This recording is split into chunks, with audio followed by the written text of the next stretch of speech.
What's out there? What creates the shadows in the corners or the creatures of the dark? Who are those on the other side? What do they have to say? This is the Gateway Podcast. This is not your normal style of paranormal talk radio. Brought to you live from United Public Radio Network, 107.7 FM New Orleans.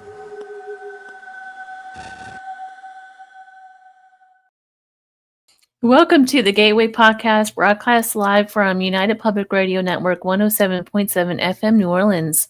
I'm your host, C.L. Thomas. How is everyone out there? You've been listening to Sean Kelly's Into the Night. If you missed his show, you can tune in again on Sunday nights. I always forget what time he comes on. I think it's 6 p.m. Eastern, if I'm not mistaken. The weather in Vegas, it's 104 degrees. Very, very hot. My poor dog. You know, she's old, she's 13, and I'm making her wear those little booties because the ground is so hot, and she hates it. So every time she has to go out, it's like fighting with my dog to get her booties on, but she has to wear them. It's funny, I'll post a video of her being overly dramatic about her shoes, but she has to wear them. I don't care. She looks cute in them too. But another thing is, I just got back from San Diego this week, and the reason why I'm talking about this is because my guest tonight he's the founder and international director and spokesperson for ICAR, Joe Montaldo. I can't wait to get him on here. But one of the things about San Diego, if you go to Coronado Beach, there's I think it's the SEALs Navy training base, if I'm not mistaken. It's a huge Navy base. And on the beach, you can actually walk all the way up to it. And it's gated, of course. You can't go in the gate, but you can see it.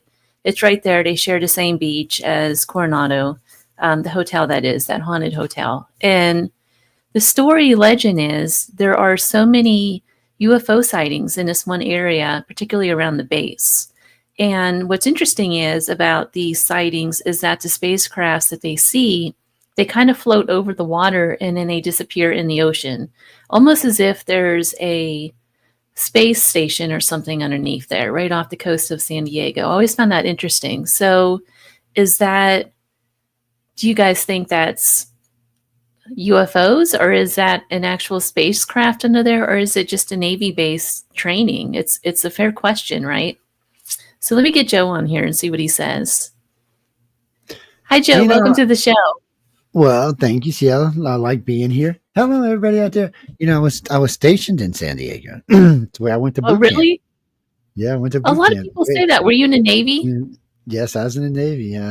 Probably before your ass was even a thought. I was in San Diego before the sun came up. No, I was there. It was a long time ago. It was in the 80s, but it was a long time ago. I was stationed out there. I went to boot camp there. I started my special forces training there. I started my tech training there. And then, you get shipped around a lot in the Navy as you go through different things. But, it's funny you bring up the UFOs because one of the things I did was work on jets. And all pilots, this is funny. I was talking about this earlier, but pilots, I have never met a fighter pilot or a Navy. Let me rephrase that. I have never met a carrier pilot that hadn't seen a UFO. And come to think about that, when we went to the bombing derbies in Fallon, Nevada, which is where the Navy has its bombing derbies, people in the middle of the freaking desert. But anyway. Well, there's a lot of beachfront there. Yes. It's a lot of beachfront. Yeah. So the Air Force would come out there with us sometimes at the bombing derby. And I would be talking to them, and they was always telling me about their UFOs. Now, remember, at this point, I had no interest in this stuff at all. I thought these people were crazy. But every pilot I met would talk about something they seen or something that approached the craft or something that moved in a way that they couldn't figure out where it came from. Or sometimes it would go past the craft so fast it would actually make the craft move. Now, think about this, ladies and gentlemen. This is a jet at Mach 1, maybe Mach 1.5, and something blew by and pushed it. The air from it pushed it. It's pretty powerful and it's pretty fast. It would be hard to move a jet like that at Mach 1.5. But anyway, they would see these things all the time. And San Diego is weird because San Diego, you probably have a combination. You probably do have some fighter drone, old style drones that they used to use to target practice. you probably have some new testing going on in general areas around there. And then, of course, you probably have some observance by some type of UFO. So it's hard to say which is which. You'd have to have pictures and see what areas it were, how many times it occurred. But San Diego's always been a hotspot. San Diego's like Navarre, Florida, which happens to be where Eglin Air Force Base is. One of the biggest Air Force bases in the country is there, and it does all the non-nuclear testing of weapons for the United States. If it's non-nuclear, they test it there. So San Diego did a lot of stuff like that, and there's a lot of special forces training in different bases in San Diego. San Diego is huge because you got the boot camp there, you've got a couple other bases there, you got a tech base there, plus you got ships coming in, and you've got special forces there. Well, you got SEALs, and then they got 3 layers of Navy has actually 3 layers of special forces. The last one no one ever hears about, but the SEALs is the one in the middle, and that's one. Oh, that's top notch. Well, actually, there's one above them. In case the SEALs get in trouble, those guys go save their asses. That was my job, but thank God I never had to go do it now. In all fairness, I got a lot of training. I got to learn a lot of stuff and meet a lot of people. But it was weird. I bet. These pilots that says so. I was in San Diego about 5 years ago. We were actually just driving through, and I just wanted to go down there and take a look at the base. And as we were driving through, a friend called and said something about on the other side of the bay. So we turned around. You got to remember, I'm not a local, so I'm playing using Google Maps for this, or one of the other maps for this. We got there just in time to see something yellowish, bluish, that seemed to be just hovering there on the end of the pier where the ships would sit. There was nothing there, but just the end of the pier. And then it just kind of faded down into the water and faded away. I mean, it was weird because it was like the light was fading out as it was going down. I don't know if it actually hit the water before it was gone. It was just, and it just faded away. It was cool looking. I could tell you what it was. That's what a lot of people talk about. That's what I've heard the entire time I was in San Diego. Is it possible that there's an underwater alien station there or something? Well, there's an underwater substation that, I hope that wasn't classified. There's too late now. It's damn it. But there is a sub base. It's not right there, but it's somewhere around there. We'll just leave it at that. But you could have. That's interesting. I didn't know that. No, yeah, they could have things coming out of there doing stuff like that. There's is a that lot that goes on. Coronado? I'm not telling you where it's at. They're not coming from me. But you wanted to come for you and shake you up at home one night. There you go. Besides, from what I heard from a bunch of my friends today, half of them are moving to Vegas. They're already in Vegas. They already left LA and in Vegas. I'm like, what are y'all scared of? It's the aliens come. Chuck, you've been watching the news.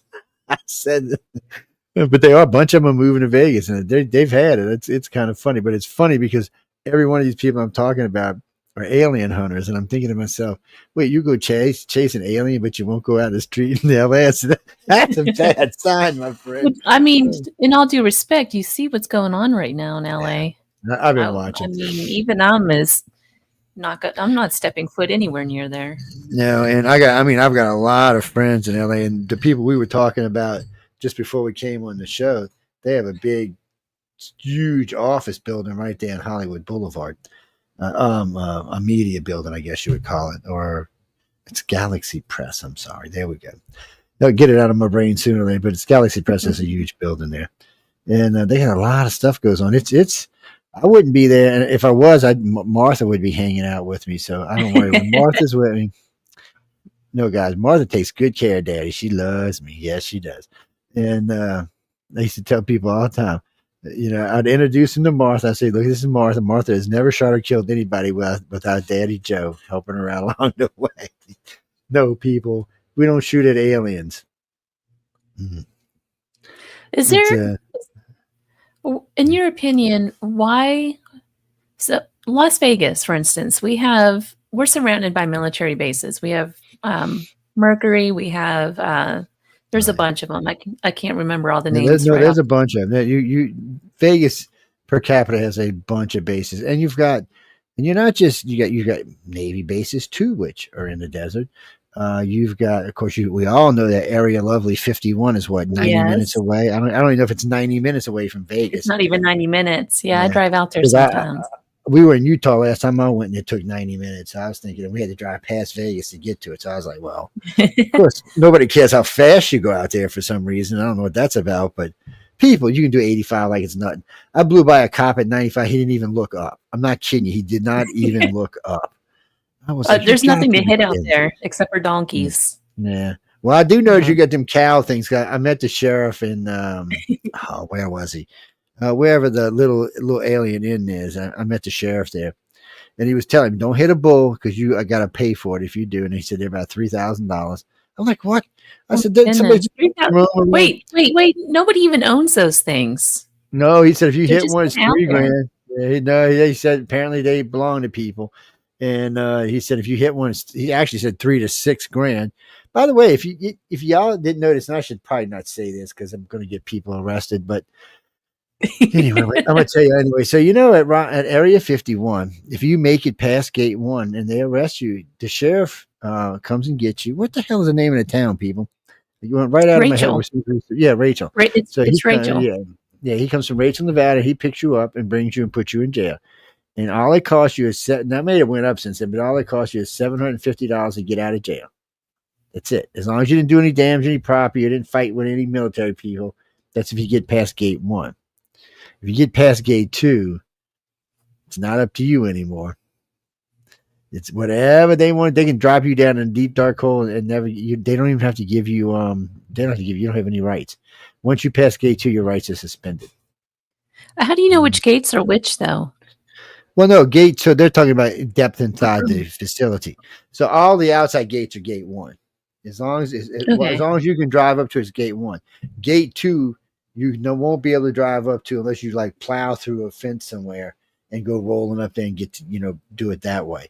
Because that's just the way they have it set up. They have the first gate system, and then they have the second gate system. And if you get past Gate 2, oh man, they're coming for you.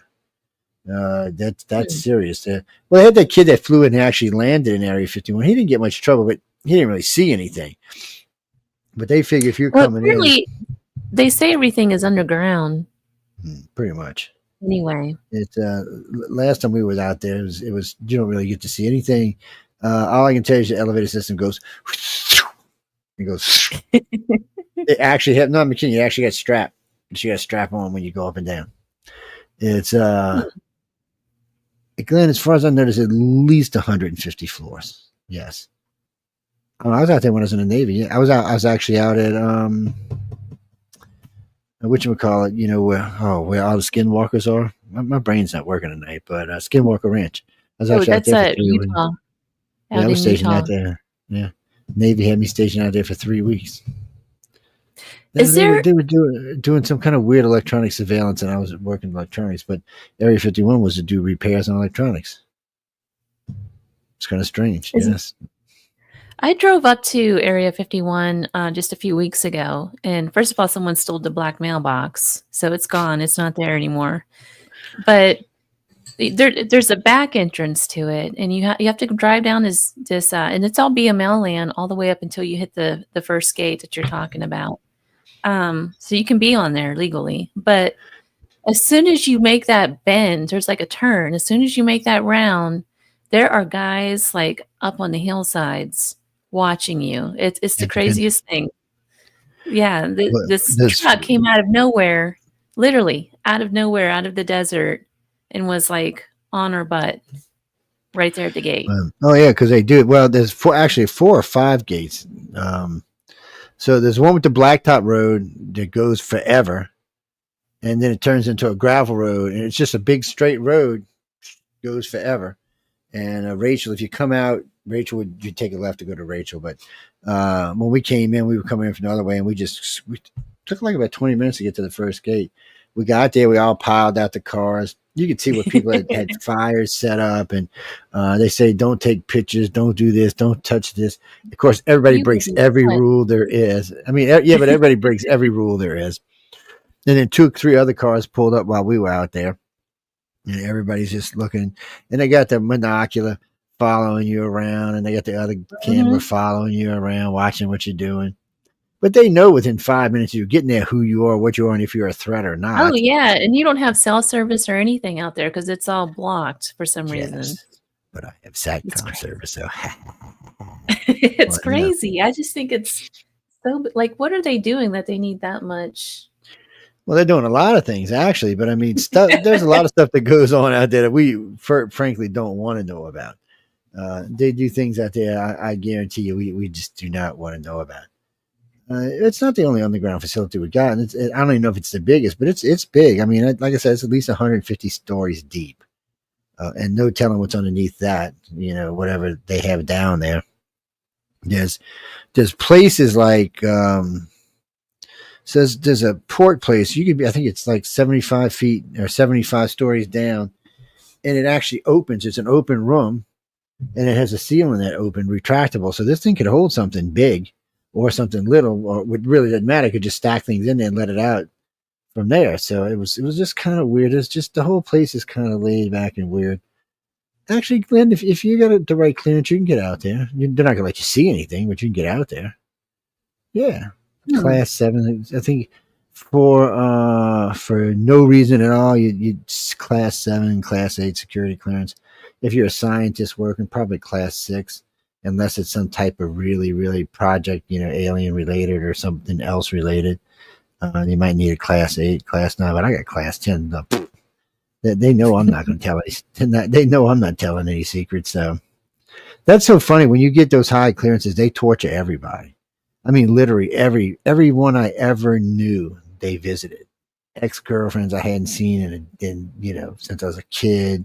All kind of other people. They asked all kind of questions. It was ridiculous how many people they went and saw. When I came home from leave, after I got that clearance, it was about my third time coming home. Everybody was like, "What did you do?" The FBI came to my house 3 times, Joe. They had these military people came with them twice. I started laughing. I said, I didn't do anything. They said, "No, you did something, man." Because I mean, they just don't come to somebody's house like that for no reason, man. They were looking for you. I said, "No, they weren't. They knew exactly where I was. I was on the USS cruising around in the middle of the Pacific Ocean is where I was." I said, "They knew where I was, my friend." I said, "They just wanted to make sure I was who I said I was. That's all." Because I didn't realize it, but a lot of people, are not who they say they are, unfortunately. Yeah, it's true. In your opinion, is there a correlation of alien visitations in some of these military bases? Well, it's weird. Military bases are weird for aliens, I think. I think sometimes it's like in the 60s when they shut down all of our nuclear missiles. They just pulled up, hovered over the base a few minutes, shut down everything. And you got to remember, our systems are designed so they cannot be shut down. They can go in manual turnkey without any power at all. But somehow they managed to shut. Not just that, they managed to shut down the guns. They somehow stopped compression. The guns couldn't fire. Vehicles couldn't run. I mean, it was just very weird. They used some type of compression field that keeps everything from working. And they just did it. And they went over to Russia, turned theirs off, turned theirs on twice. It just, I don't know if it was just to prove a point. Hey, look, your weapons aren't as powerful as you think they are, but they never stopped us from having them. And they've never saved us in any shape, form, or fashion. I mean, we dropped 2 in Hiroshima, and they didn't help. And then there's 3 Mile Island, Fukushima. I mean, no, we dropped 2 in Nagasaki and Hiroshima. Sorry, Fukushima was an explosion. Chernobyl was an explosion. 3 Mile Island was almost an explosion. They never come in. They don't seem to be interested in saving us. I mean, they haven't given us any equipment to clean up radiation. Resources. Maybe they're like, go ahead, humans, blow the effing place up, and we need a new planet. There's lots and trillions of beings out here in the universe looking for a home. Humans are dumb. I mean, it's bad for us. It must have been sheer luck that any aliens even found us. We live on the 3rd spiral arm out, and we're not even on the arm. We're actually a few hundred years of light years away from the arm. So there's no reason to come here. There's nothing here but us. And if you didn't know we were here, you wouldn't even come because we're not in the traffic flow. It's like the shipping lanes on the ocean. We're not there. We're way on the other side of it, way away from it. So it'd be, unless maybe somebody accidentally crashed here or something, looking for a place to land. I don't know, but it's weird that aliens even found us. And now it seems like several aliens now know we're here. I guess it's like when we visited Africa, or when the Brits visited Africa, all of a sudden everybody knew they were there. It just seems to be it's and there seem to be an interest in us in a lot of ways, technologically, physically, mentally, but they don't really. I mean, they look at our politicians like morons the same way we do. They're like, why do you even let these people run your world? They're idiots. You ever see the new? They got a new "We Are the World" video out with Trump singing. Trump and Putin and I all the didn't. world, yeah, all the world leaders are singing "We Are the World." Now it's funny. It's kind of funny and sad at the same time, because you're laughing at this thing, and then you look at this thing, and this handful of people, and this is literally a two handful of people, could save the world completely and utterly without any problem whatsoever if they could just talk to each other. And you have to think the aliens are looking at this going, is there hope for this world? Because I would imagine every alien race that can get to this level to get to this planet, they're probably a united species. They're probably not multiple species. And a lot of these worlds may have started out united. They may not have never been separated. If Earth would have stayed Pangea, by now we would be one society. We'd only be a one world group. Or if, Genghis Khan or somebody else would have took over, maybe so. But no one seemed to be able to pacify the whole world. We've gotten too devolved now. We're too separate. So when the aliens are looking at us, they have to be going, are these guys going to be able to join the galactic consciousness or join the galactic council? Or are they going to be able to get in either one at the rate they're evolving? No, I'd have to say no. I mean, we seem to be de-evolving. We seem to be evolving for a while, but now we seem to be de-evolving. So if you're an advanced race sitting here, you're going, okay, it looks like P1958 is going to be a new planet for us. Okay, let's just write it up. We'll come back in 1,000 years, see what happened. It worries me because, if I felt like extraterrestrials would intervene on our behalf, I wouldn't be as worried. But if I have to judge them by their actions like I would judge anybody else, I'd say we're in deep shit. That they're not going to intervene on our behalf, and we, the humans, need to figure out how we're going to fix this. I don't know if there is any fixing it, to be honest with you, at this point. There needs to be someone. I don't know. It'd be a miracle, but you see, now that's something an extraterrestrial could do. A big bag, ugly reptilian, or one of those big bag, ugly humans with the 6 fingers, 6 toes show up and say, "Look, people, we are here now.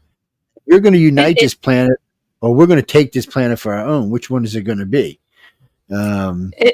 It's just gotten so bad, though, even within our culture, like, you can't even debate anymore. Like, if you have a best friend and you have a different opinion, they're right away. It doesn't matter if you were friends for 30 years, they're going to block you. That's true. Yeah, they are. It's sad. There's no debating anything.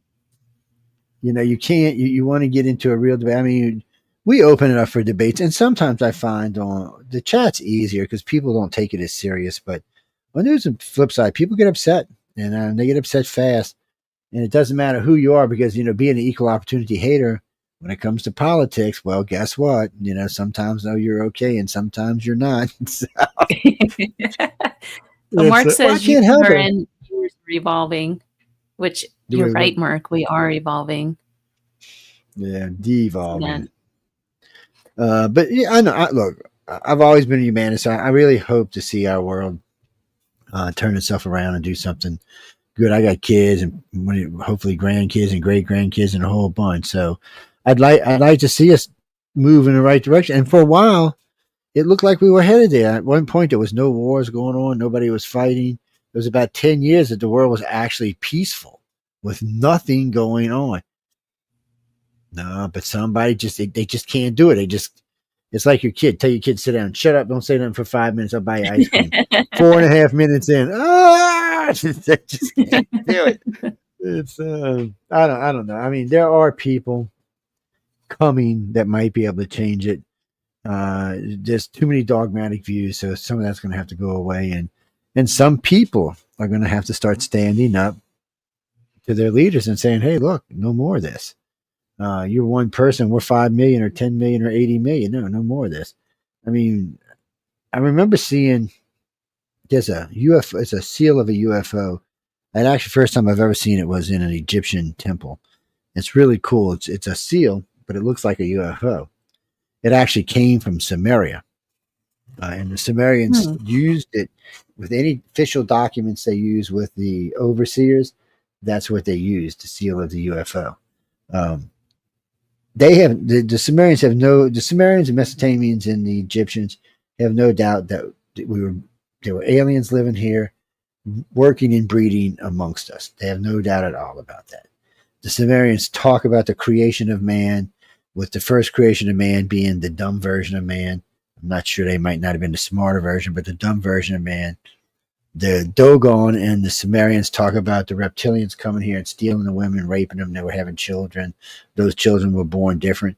They were born different because they were self-aware, completely self-aware, whereas the other race was kind of self-aware. They knew they were alive.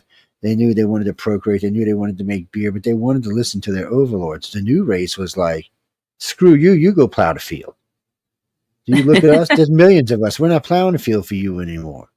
And I guess for some reason, the human aliens or the reptilian aliens didn't decide to wipe us all out and just let us go.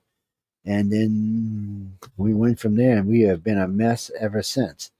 But think about it. You had Samaria, Mesopotamia, and Egypt. If they would have united, there's nothing could have stopped them. We would belong to them now. We'd all be one happy world. At least that whole side of the world would be. This side may have been different, but I don't know.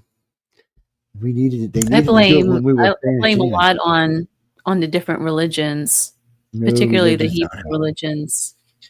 Religions don't help. Well, one of my biggest bitches is, I say all the time, you got to figure out a way to do it away with money, and you have to teach religious tolerance or do away with religion. Either one will work, but you have to do one or the other, or it's never.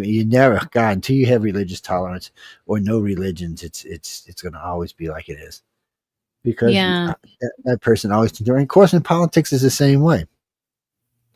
We don't need all this stuff we have today. We need one person running a place with a good group, making sure he's not, going off on a rampage, or she's not going off on a rampage. But I don't know. But an alien could change this. I mean, if the aliens stood up and said, "Hey, look, we're here. We want to help y'all, but you have to unite your planet," and that's going to be the hardest part: is who's going to be in control. We're not going to let the Chinese run a place or the Russians, and half the world don't trust us. So I don't know how this is going to play out. We'll have to be some kind of maybe we'll let the Brits do it. They've done this before. They had an empire one time. Technically, the Brits have an empire of 2.8 billion people anyway, with all their Commonwealth states. So yes, we'll give it to the Brits. I feel like they were kind of like the Romans. They got too spread out. They did. So they lost control when they kept expanding like that. Well, they got too spread out and they got too nice, which is what happened to the Romans too. So the Romans used to have all that horrific stuff they did, but the Romans became civilized and the Brits became civilized. And when you become civilized, you don't do all those horrible things that make people fear you, that don't want to do anything stupid because you might slap them off or drag them through the streets. They quit that. The poor. I mean, look at some of the kings Britain had, and then all of a sudden there was not. There was it just changed. But it's the right direction. It just, everybody has to do it though, not just one country or five. Because look at North Korea. Come on. I don't know if ET goes to North Korea. To be honest with you, they're probably no, we're not going there. They're probably scared to go there. I'd be scared to go there. We have 15, 16 listeners there. How you like that? We have people really in North Korea. Well, stunned me. They're not even allowed to have the internet there, so it's got to be somebody higher up. So either somebody higher up or somebody over there on the Chinese line over there, up against the Chinese. Oh, we listen to Joe. Yeah, you're going to get us killed, but it's worth it. It is funny because the very first time I ever seen it was a couple of years ago. We had one listener. I was like, wow, who is sneaking this is going to get there? And I got to think it must be somebody's daughter or son or something, got a cell phone. And then all of a sudden it became 3, then 5. I think it's 16 now. I was like, Wow. okay. I shouldn't even say that on air because I'm probably get somebody's head lopped off. But Yeah, exactly. but So, still, what is the latest take on, first of all, why did they change UFO to UAP? What is that what is all that? about? It's unidentified anomalous. Oh wait, I have that in hang my on. notes somewhere. It's oh no, if it's just stuck in my head now. It's anomalous It's phenomena. It's unidentified unidentified anomalous anomalous phenomena. phenomena. Yeah, it takes for some reason anonymous always gets my brain going the other way, but it's because it's stupid. Unidentified anomalous phenomena. Why UFO worked fine? Unidentified flying object. I mean, that's okay, and we have one for underwater. So I mean, why do we need this? Because the government needed to make it sound legit, and UFOs don't sound legit. So this this anomalous phenomena sounds more legit, even though half the country's tongue tied with it. We'll use that. It's and really that's all it's about, was trying to give it a more legit, because it was in front of Congress. Congress didn't want to keep saying the word UFO, well, the acronym UFO. They were like, no, Hmm. that's bad. Unidentified flying object, underwater flying anomalous. No, let's just go with anomalous. Yeah, that works. Yeah, the rest of the country's going, why'd you change it? We all knew what the other one meant. What is this supposed to mean? Even the pilot was kind of like, wait, what? Anomalous phenomena. Wait, what? Unidentified. And then yap. Yeah, I mean, that just sounds stupid, people. Did But you hey, did you watch all those hearings? Did you watch the hearing about all of it, the disclosures? I've been there twice giving testimony. You didn't know that? No, I didn't. Yes, I classified had though. no Behind idea. in the skiff. Yes, I went twice in the skiff. It's Oh wow. for first time was outrageously, it took forever, and the second time was a little better. No, So what do I you think? didn't. Huh? What do you think? Why are they disclosing this stuff now? And what is They're your not take on actually where this is going? disclosing, but they're not actually disclosing. They're just fishing, is what they're doing. So what they're doing is they're trying to find a way to use this in a manner that would help them out as a politician. Is really what they're trying to do. They would like to know if these things are real or not real, because maybe it could change something. But some of these politicians think if they know enough, they can go wheel and deal with the aliens. They got bad news for them. The aliens ain't even remotely interested in wheeling dealing with our moronic selves yet. And especially if you're not a contactee. To be honest about this, if you're a non-contactee, as far as aliens concerned, you don't exist. You're cannon fodder is how you are. That's how they look at it. They're only interested in the people in the program. The program's been running since man has been around. And so, I mean, it's probably 15% of the population, a good 1.5 billion people, or even more. But that's probably where it's at, somewhere in that range, that have been taken or are being taken, or in between being taken or not being taken. Somebody says, that's impossible. I said, no, not really. Advanced alien doesn't seem to be too impossible at all. And they're not taking them all at one time. And some of them have been retired. Not all contactees get taken for life. Some are retired. If you get to a point, especially in your 30s, that you're really not wanting to be part of the project, they retire you. They may still take your kids and your grandkids and so on, but they retire you. But if you're wanting to be active part of it, then they don't retire you. They keep you around. You end up becoming a keeper. They kind of work with them, and like when kids come on board, they may help them bring other kids around and help them adjust, or they may be there for people who are losing their minds or freaking out over what's going on, or they may help to bring them out of places and bring them into new places to help them settle better, or the ones that are going to be long term on the ships for a while, they help them adjust and learn how to use all the different equipment that's on board the ship that's to your exposal. So it just depends on where you are on the evolutionary chain as far as they're concerned. But if you're a non-contactee, they don't care about you. And see, people ask me all the time, why haven't they disclosed? Well, the aliens have disclosed to everyone they think needs to know the truth. They don't care about the rest of the population. They must know that something's going to happen, or I wouldn't think they would be so hold the other part of the population so far away from them. It's almost like they know something's going to, the Holocaust dream suggests that when it happens, around 10 billion people are just going to be evaporated. Well, no, just I don't know. Could be this is what's so weird. It sounds like a disease, but then it doesn't. So I'll give you a couple of quick scenarios that these are different contactees have written to us over the years. Now, we didn't make any of this public originally until we had more than about 150 of these. I call it's really funny about what we make public until we have had enough people write in or contact us. Because when we do questionnaires and stuff, we don't let anybody else know what it is. We don't know who's getting them, who's not getting them, and nobody knows the answers until they send to us. And nobody knows each other, so it makes it easier. But it gets. Oh hell! Now I forgot what I was going to say. See, that's what happens, people, when you get old. You get brain dead. Wait, what were we talking about? You were talking about interviewing the contactees. So, well, it's kind of something to do with the government. Now my brain's going the other way. I'm telling you, people, don't get old. Stay young. Stay like this one over here, like 26 and shit. That's always a good thing to do. No, I mean, as far as so when we were talking about the Holocaust dreams. Okay, so with these people, they would give you descriptions. Oh, so like I'm driving through town. Oh, the cars are still there. The street lights are still working. I got out my car. The window started talking to me. It sounded like some type of AI hologram just started talking to him.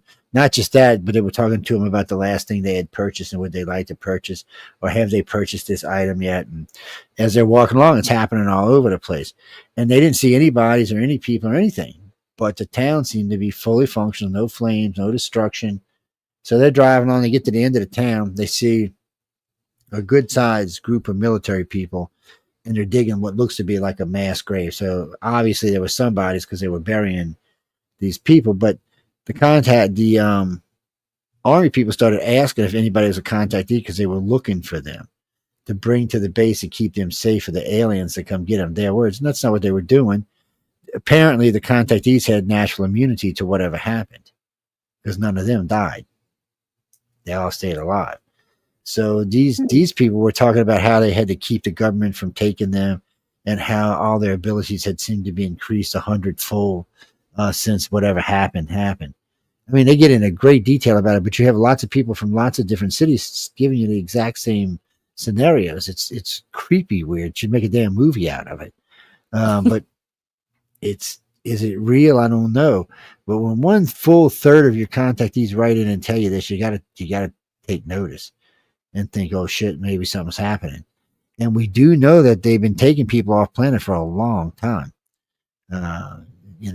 So one of the things we found out about 10 years after we were into this, people used to always ask me, why do you see alien spaceships over hospitals, mortuaries, or graveyards?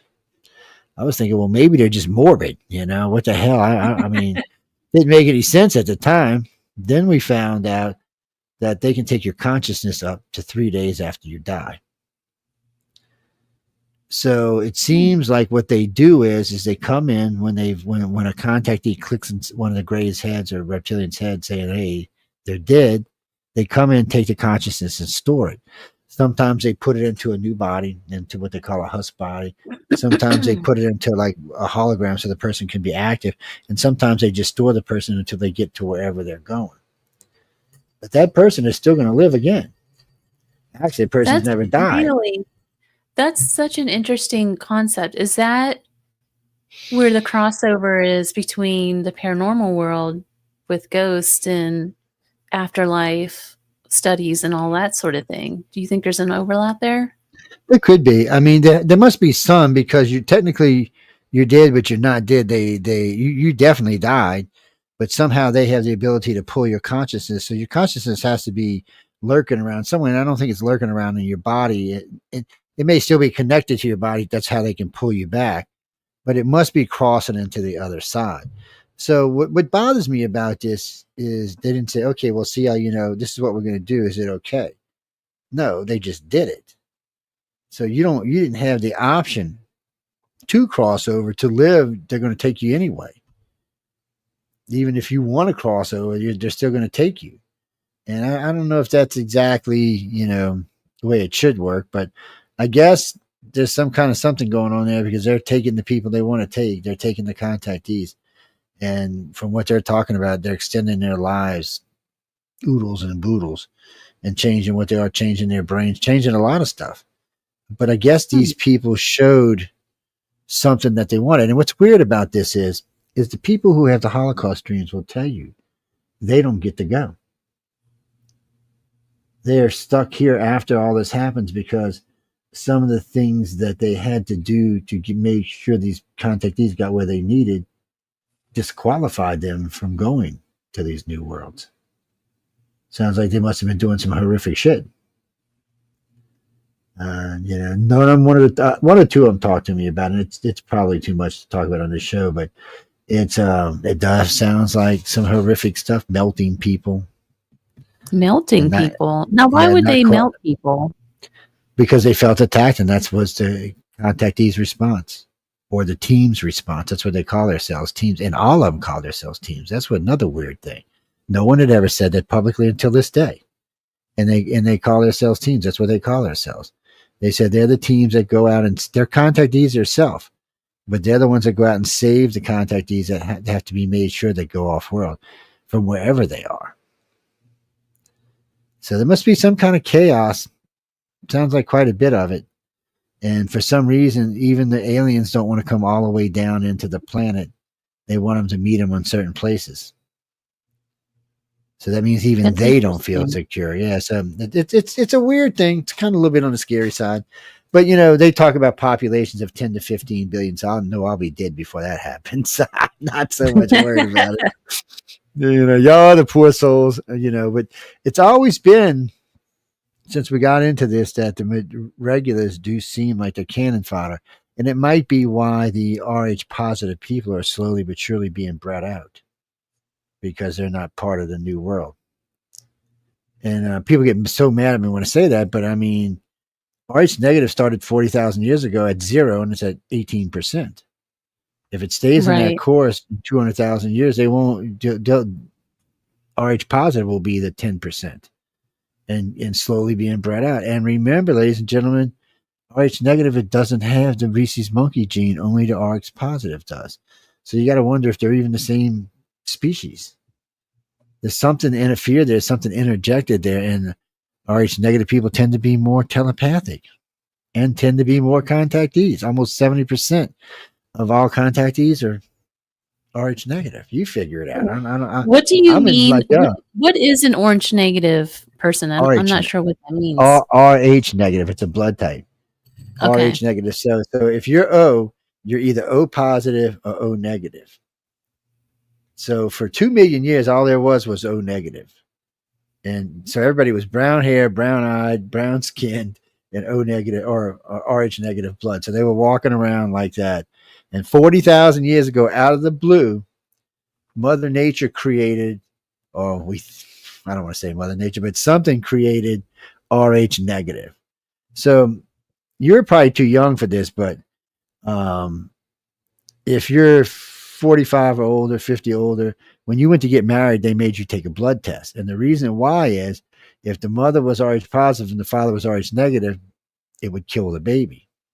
The antigenes would go after the baby and kill it. So Mother Nature created a blood that kills babies, like 10% of. I don't know, man. It just sounds a little tough. But then on top of that, RHO negative is the universal donor and the purest form of blood known to man. What the hell's going on here? So we give a gift and a murder at the same time. Something just not right about the whole thing. And then, I don't know, 20 years ago, I think someone found a guy with a gene. I think it's called the antigen D gene. And now you can get a shot and have a baby, and you don't have to have a blood test anymore. So the baby can be saved. So now that they can save these babies, just think about this. This made it to 18% with people with half the babies dying, or more than half, 2/3 of the babies dying from the genes attacking the genes, from the RH positive attacking the RH negative. So how many more people would they be today if it wouldn't have done that? I mean, it would be 30, 35, 40% right now. There's something swishy going on here, and we need to figure out what it is. And we need to figure out where that RH negative came from, because nobody knows. So RH positive shares its genes 2% with the rhesus monkey. RH negative does not. It has no tie. It's different. Rh negative people do tend to be more telepathic, and not just more telepathic, usually stronger telepaths. It's not me making these rules up. Everything I'm telling you, you can check for yourself. So, and they have different personalities. Is it possible that that blood type got started when? Have you ever read the Book of Enoch? Mm-hmm. I just finished reading it this week, where the Watchers come down and breed with. You're probably much more refreshed than I am, but go ahead. The Watchers come down and they decide they're going to breed with humanity, and then they have this line of giants that they all of a sudden need to get rid of, and these giants have all of these like abilities and different things going on with them. Do you think the bloodline came from that? Well, it's possible.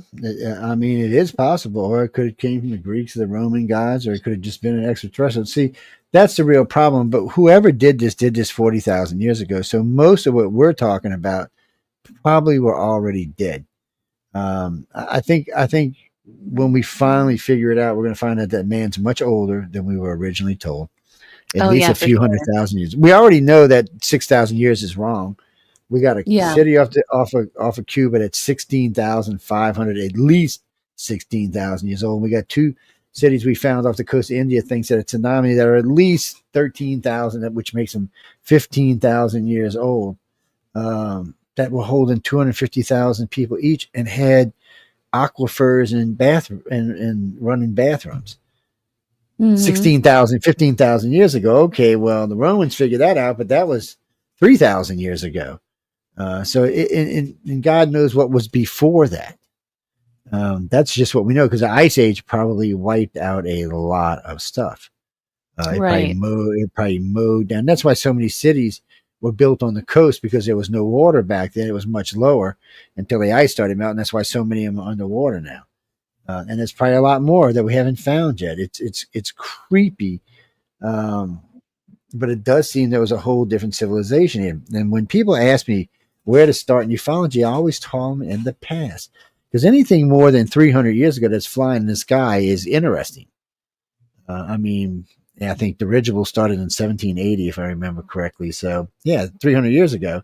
Anything before that, you got to be like, what the hell? Like, there's the one city of it was in Baghdad. They were had been under invasion for 3 years. Some blue shield just flew up, shot a blue beam through the gate, blew the living crap out of everything, and left. And what kills me is both the losers and the winners reported the same way. And what was that? And they're not the only ones. This is all over Persia. There seems to be several of these stories. It just there's a lot of it out there. And there's so much. And then England, there's millions of stories of things just floating around, flying around. And then, of course, there's the Middle Ages with all the artwork. Yes. So all I can say for sure is something's been here, and it's been here a long time. I think somewhere along the line it decided. I think what happened is originally they had the population they found, and the Sumerians interbred with them thanks to the aliens, and that population was the genesis for this population when the reptilians got intervened and started intervening in our population and created a new race. Somewhere along the line, the Greys got involved. That might have been where the Rh negative came from. We don't know, but somewhere they got along. So you have a race today that had its original heritage wherever that came from, plus 3 additional extraterrestrial races. Blood. I mean, what are we going to turn into? I mean, one day we might surpass even the light beings, which is like God. So, and I think in a lot of ways that scares these aliens. Should they wipe us out now, or should they wait to see if we're going to become some omnipotent super race in the future?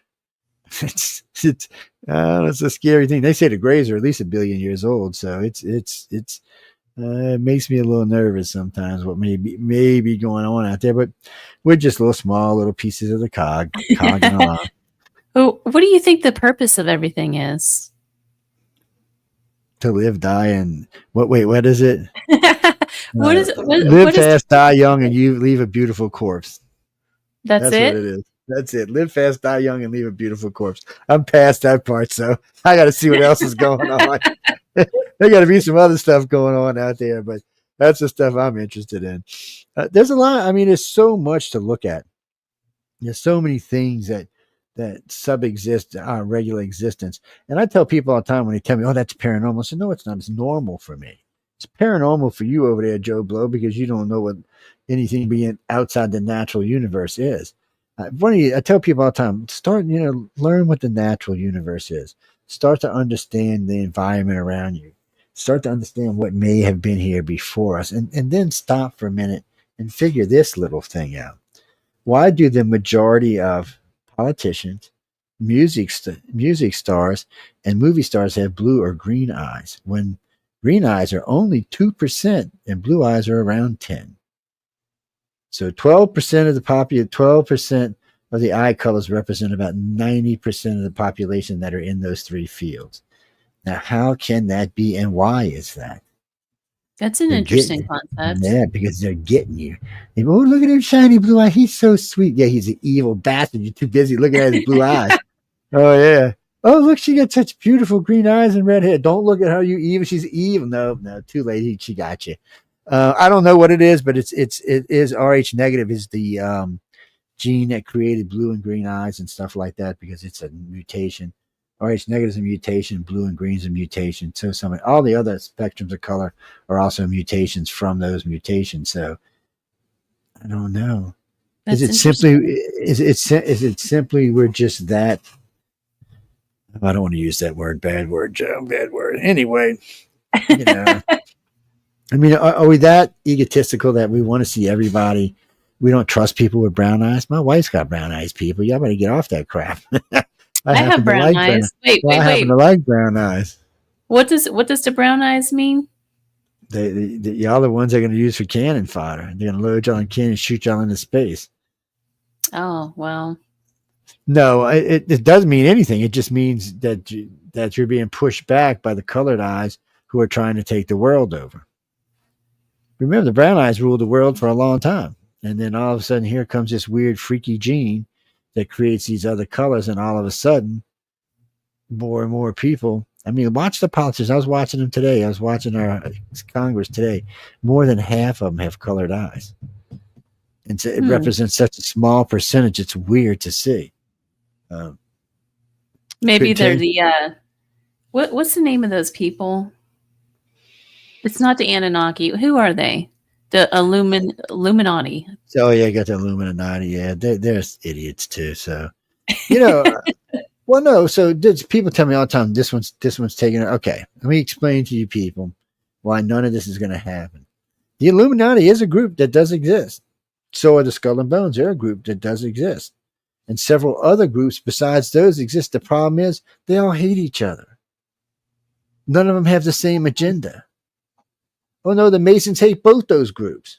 Yes, they don't have the same agendas either. Some of them have conquest agendas, some have freedom agendas. Some want to just let us have the planet and do what we want with it, with just one government saying, oh, everybody gets basic home and a basic check, and then you can do anything you want after that is on you. There's lots of different things out there, but who's going to win out is the real question. What's interesting is all of those groups do claim to be in connection with aliens and gods and all that sort of thing.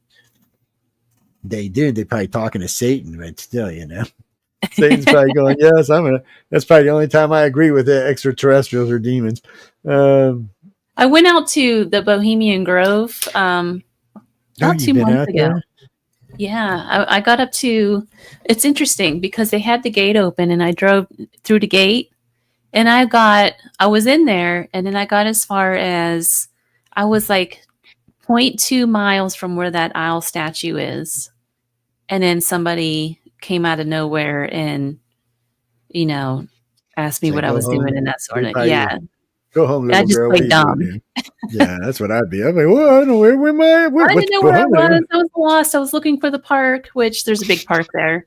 But even, if you look at like an organization like that, where it's all presidents are in this thing and really rich people and stuff, but they have something weird going on as well. I don't know if they're claiming that they all got something weird going on.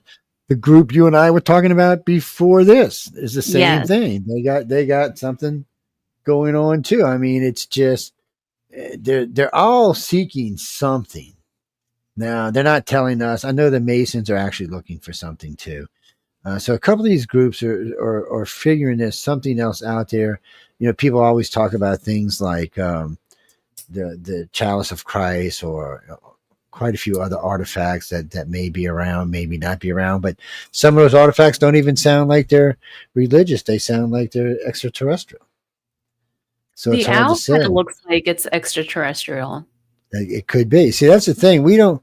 It's hard for us to know because the extraterrestrials seem to be much more open 5,000 years ago on this planet.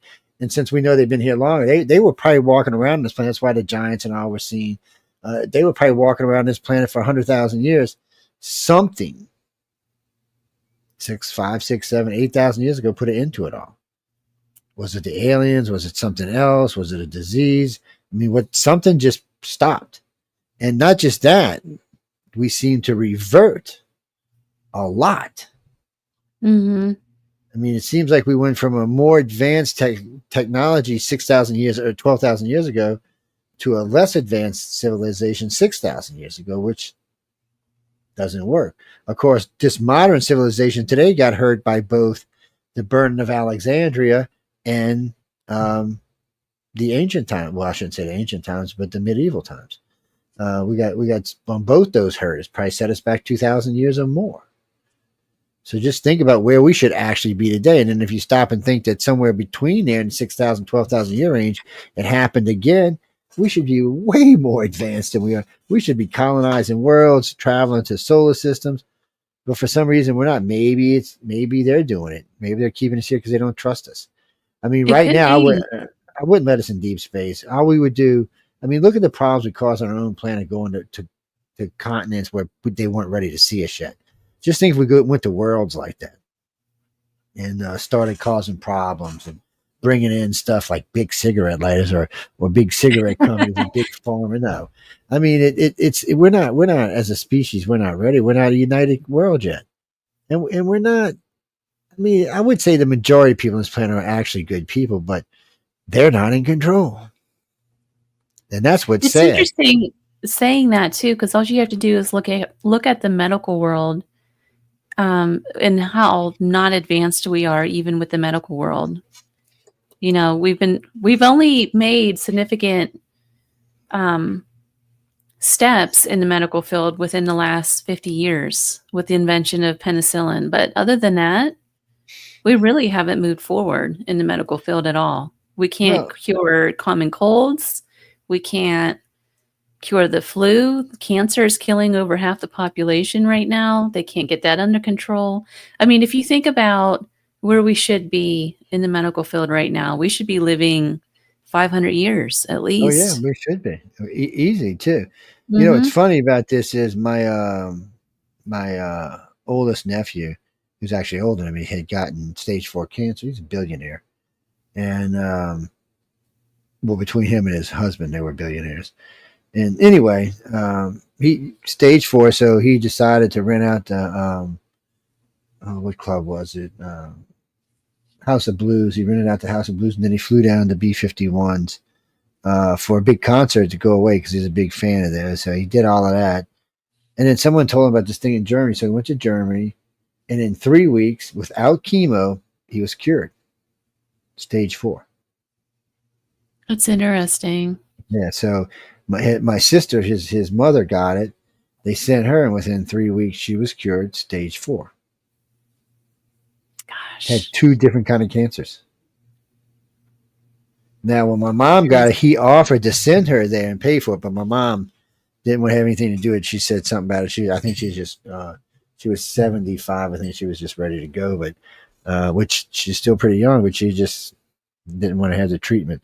Now he went back because he came back and somewhere else, which actually I think they said was a different cancer. They cured that, but they told him he needed to give himself 6 to 10 months just to rest. The man owned a yacht in the Mediterranean. Instead of just going out there and landing on the yacht, he went out there and was partying and drinking. It put him in a coma, and eventually it killed him. But they told him, but my sister is cured. no remission, no nothing. And she's as healthy as can be now. She's back swimming she goes swimming every morning. And she's 88. Wow. And I'm glad to hear that. Been several other people I know who had the money who were saved. So that probably is a cure for cancer. It's just us poor people aren't going to see it. Right. Yeah, Tabitha Meadows says they don't want to. There's too much money to be had in bad health, which she's right about that. There is. I mean, we don't want to cure anything because we like just dragging stuff on. I remember my dad got cancer. He was in the hospital for a year and a half with blood cancer. Just the chemo treatments back then were $150,000 a piece. The entire bed stay, I think, was over $1 million. So any money we had was gone. We actually had to sell what we had in properties and everything. And he died. He didn't survive it. It was crazy. And they just do that to people. And they keep doing it to people. And I told my family, no unnecessary measures. I said, if I got to go, I got to go. I said, I don't want to go, but if I got to, I will. I don't want to burden my family with, all that money and all those bills. I said, but, and the aliens could come down and do it, but they don't do it either. They don't want to save us. Maybe 8 billion's too many. But from what I've been told, the planet can easily hold 25, 26 billion if everybody gets together and behaves themselves. But for people 50 and over, even 45 and over, Mars is the place to move. Really? Why do you say that? It's a couple of reasons. One, you can get off your blood pressure medicine because it relieves all that pressure on your heart. Also, a lot of that aging in your face and skin reverses because there's no gravity pulling it down. Same thing for arthritis. There's no gravity pulling all the time. It's 1/6 Earth's gravity. So a lot of what aches you and hurts you and even makes you ugly here will go away on Mars. I'm going to have to fly up there then. Yeah, so they're saying you could live a healthier life for another 60 or 70 years. So it means you could be living in your 120s, 130s, but you can't come back here because if you do, everything just goes. Then when I first read about it, I was like, what the hell? I said, wait, I'm moving to Mars. What the hell? I'm calling Elon. Joe, it's always a pleasure to have you on. Thank you. I want Elon. We're going to call. I'm now on the protest. No, actually, thank you, Steve. Hi, Elon. All right, I'll behave. Elon's got to, CL's got to take us out. Say hi to Elon in the brain. No, there's no Elon here. But thank you, Joe, and we'll talk soon, okay? Okay, sweetie. Anytime, just holler at me. I will. You've been listening to the Gateway Podcast. I will be back next week, and I don't have my notes in front of me about who's my guest is, but she is a writer, and it's about being a goddess. So stay tuned for next week, and until then, thank you guys, and I'll see you next time.